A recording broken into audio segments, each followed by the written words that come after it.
Empezamos, por ejemplo, ¿no? ¿Cuál es el tema que decíamos que tenemos entonces entre manos? Algo así como cómo sobrevivir a los conservatorios, bueno, o algo así. ¿Cómo sobrevivir dentro de un conservatorio? A la parte chunga de un conservatorio, ¿es eso? ¿Sí? ¿Podéis decir lo que queráis? Afirmamos. Sí, vale. Sí, digo, empiezo a alargar yo algo. O sea, empiezo a improvisar directamente. Estamos improvisando, Sí. clase de improvisación, pero que estamos haciendo una especie de gabinete psicológico o algo así, pero bueno, ya está, ¿no? Bueno, pues que se puede empezar por un montón de sitios, no sé.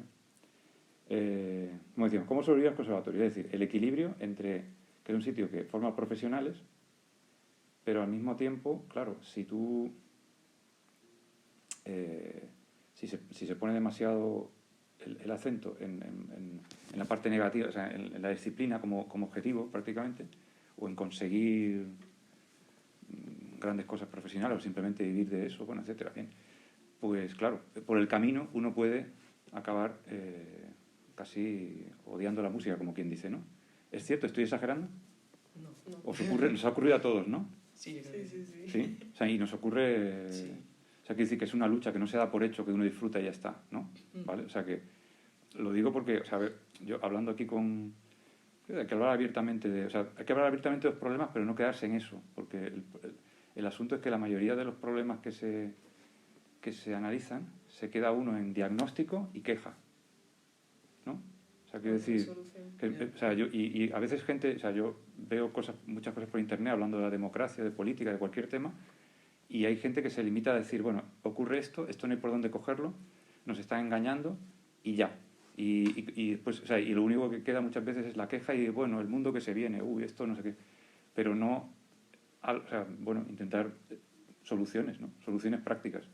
Aunque cada uno de nosotros sea a lo mejor nada más que un granito de arena, pero eso es mejor que nada, siempre, ¿no? Porque muchos granitos de arena hacen una playa, ¿no? Es que, claro, o sea, muchas veces uno piensa, bueno, ¿qué puedo hacer yo? Que yo no tengo ningún poder, que yo no puedo hacer nada, ¿qué tal? Bueno, pues algo más para tomar conciencia, ya está, simplemente. Bueno, no sé. Entonces, ¿queréis decir algo? Quiero decir, o sea, ¿estoy exagerando? Cuando yo he hablado con algún... Adelante, que estamos grabando justo ahora. Pasa. Sí, nada, si esto... El otro día una alumna hablando del tema me dice que parece, o sea, una frase que es un poco terrible, ¿no?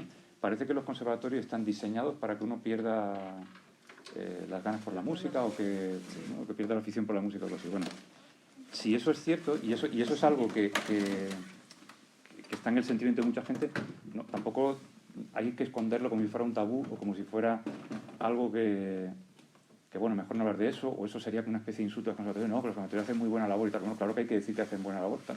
Pero si eso ocurre, y ocurre no solamente a alguien que es, digamos, débil y los demás, claro, es que es muy débil, no, sino que ocurre generalizadamente, entonces, claro, lo que se suele hacer, lo que yo oigo mucho, digamos, se carga las cosas en los alumnos que no son lo suficientemente fuertes, que han sido educados para ser muy débiles, no sé cuánto, y que entonces, claro, el sistema no tiene problema, el sistema pues, simplemente hay gente que se adapta y que esos son los fuertes y los que no se adaptan son los no fuertes y por lo tanto el problema no está en el sistema sino en la educación de las personas, en los fuertes que sean y toda esta cosa. Entonces, bueno, puede haber algo de verdad en eso, pero entonces, si la cuestión es, si vamos a poner que efectivamente ha habido una educación que no ha hecho que la gente, vamos a decir, que la palabra madurar no me gusta nada, pero bueno, da igual, algo así, no sé. O sea, que la gente no es suficientemente madura para aguantar golpes en la vida, para sobreponerse, para no sé cuánto. Vale, perfecto. Bueno, entonces algo hay que hacer. O sea, cuando decís, por ejemplo, que hace falta un psicólogo en los conservatorios, no es una cosa de... Claro, hay gente que todavía piensa y dice, no, que va a hacer falta un psicólogo, lo que hace falta es... Pero claro, no dan soluciones. Un psicólogo podría ser una solución en el sentido de que se hablen de los temas y se intenten atacar y se intenta ayudar. Si efectivamente hay gente, por así decirlo, mucha gente muy débil, bueno, pues ayúdale a que no sean tan débiles, es decir, a comprender las cosas y a ver cómo... Es simplemente eso, ¿no?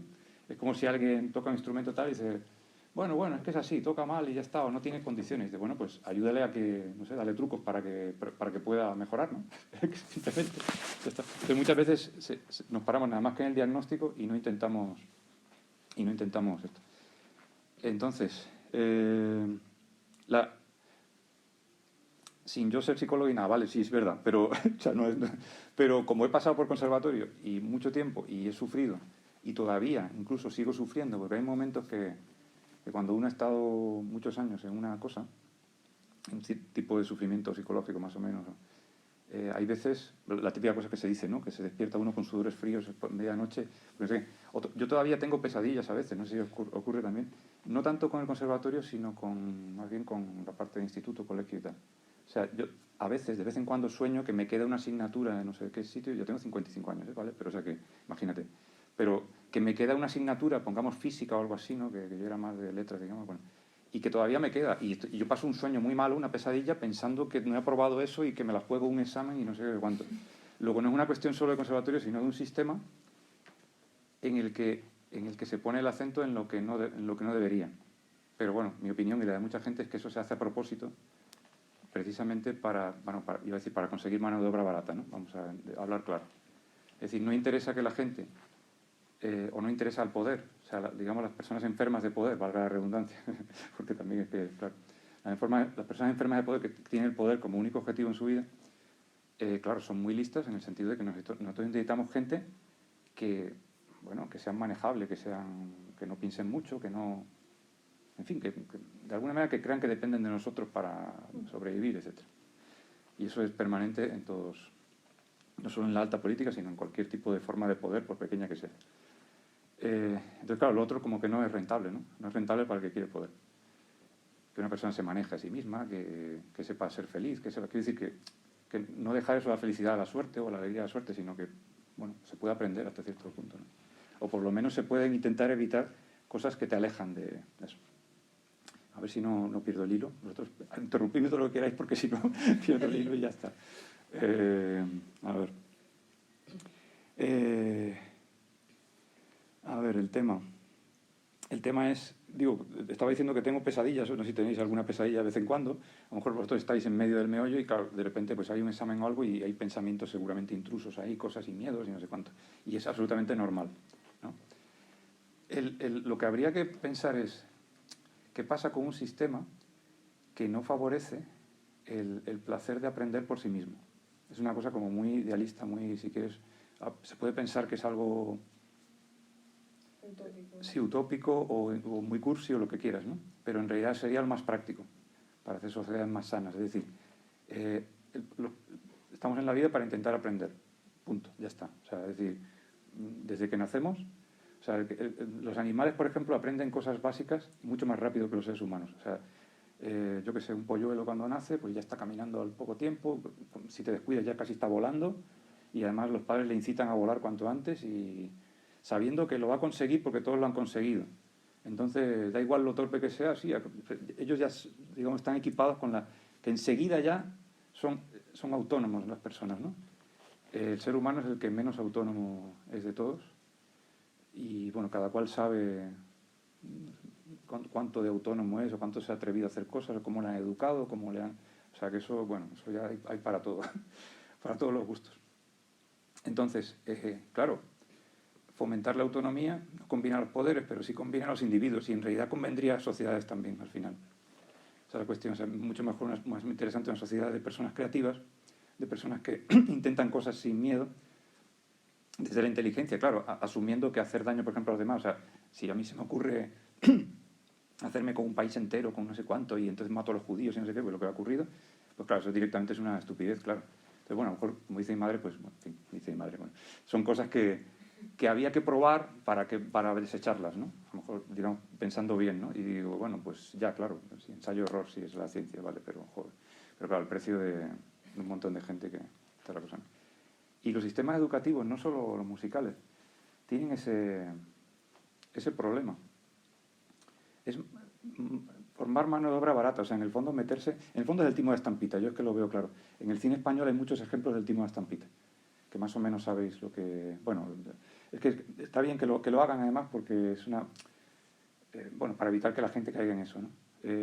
Psicológicamente el timo de estampita es... alguien viene a ofrecerme algo que es una oportunidad y yo me doy cuenta que esa persona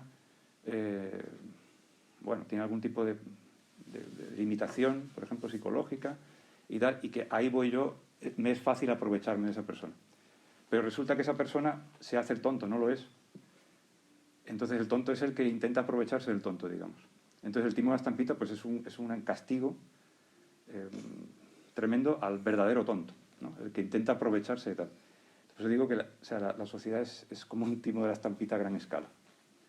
O sea, porque se nos venden un montón de cosas sin que uno cree que son todo oportunidades, y más, porque solo se nos da como la parte superficial del éxito, de lo bueno que es eso. Y no se nos dice muchas veces que el precio a pagar a lo mejor es tu propia vida. Entonces, claro, eso a lo mejor te das cuenta tarde. Por eso lo que pasaba con una cosa que ocurrió hace poco en el deporte, pues el deporte es el objetivo. O sea, en principio, fíjate, por ejemplo, cómo se van tergiversando las cosas. El deporte es algo para estar sano, ¿no? Para estar bien. Y sin embargo, cuando se mete la competición por medio, cuando no intentas hacer equipo, cuando quieres anular al otro con el que estás compitiendo, por lo tanto te niegas a aprender de la otra persona porque estás compitiendo, y como estás compitiendo, pues tiendes a anularlo, a ponerte tú en el lugar y... ¿no? Entonces, toda esa ansia por la competición, no es lo mismo ser competente que ser competitivo, son dos cosas diferentes, ¿no? Hay que ser competente, pero hay que hacer las cosas lo mejor que tú puedas, pero no ser competitivo implica, lo que digo, hay un filósofo francés que dice, toda competición es un suicidio. Lo dice así, ¿no? Se nos tiene que decir esto claramente, porque tú no haces por aprender del otro. Si lo ves como un competidor, todo lo que esa persona te puede aportar es nulo, claro, porque tú lo que quieres es eliminarlo. Bueno, pues eso que visto así, verás que es una estupidez increíble. O sea, que eso pierde el individuo y pierde la sociedad con eso. Bueno, pues nos están vendiendo constantemente, por ejemplo, con programas como Masterchef, etcétera, todo lo contrario. Entonces hay que desmontar todo eso. O sea, hay que poder decir en voz alta, son una estupidez, son peligrosos esos programas. Y quedarse o sea, decir, oye, que son peligrosos. Y ya está. Bueno, pues tú lo ves si quieres. O lo ves como, yo qué sé, como, bueno, te entretiene morbosamente, digamos, el muestrario de patologías. No es un programa de cocina realmente, ¿no? Es un programa como de patologías clínicas expuestas sin más, ¿no? Entonces, bueno, te puedes incluso hasta divertir morbosamente con eso, siempre que no te afecte. Pero hasta eso tampoco tiene gracia. O sea, sería mejor directamente no verlo. Que exista el programa, pero no verlo, a ver si lo quitan. O sea, es lo único que... Esa es mi opinión, eso. Por ejemplo, ese programa, pero de muchos otros realities. O sea, lo que están fomentando es infelicidad en las personas. Pero, claro, hay personas que se están embolsando un montón de dinero y entonces, claro, no, es una tentación muy fuerte, ¿no? Seguramente los que se embolsan dinero mantienen más o menos su sanidad, habría que ver, pero bueno, a base de un dinero que es muy difícil renunciar a él. Se me está yendo un poco el tema, no lo sé.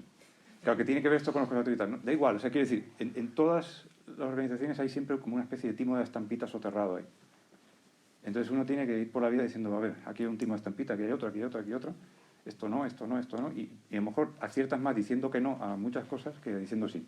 Tal como está la cosa. Estamos rodeados, digamos, por un montón de propuestas, aparentemente maravillosas siempre, pero que quizás la mayoría no compensan en absoluto. Porque el precio a pagar es a lo mejor tu propio tiempo, tu propia vida, y lo que pasa es que es difícil darse cuenta.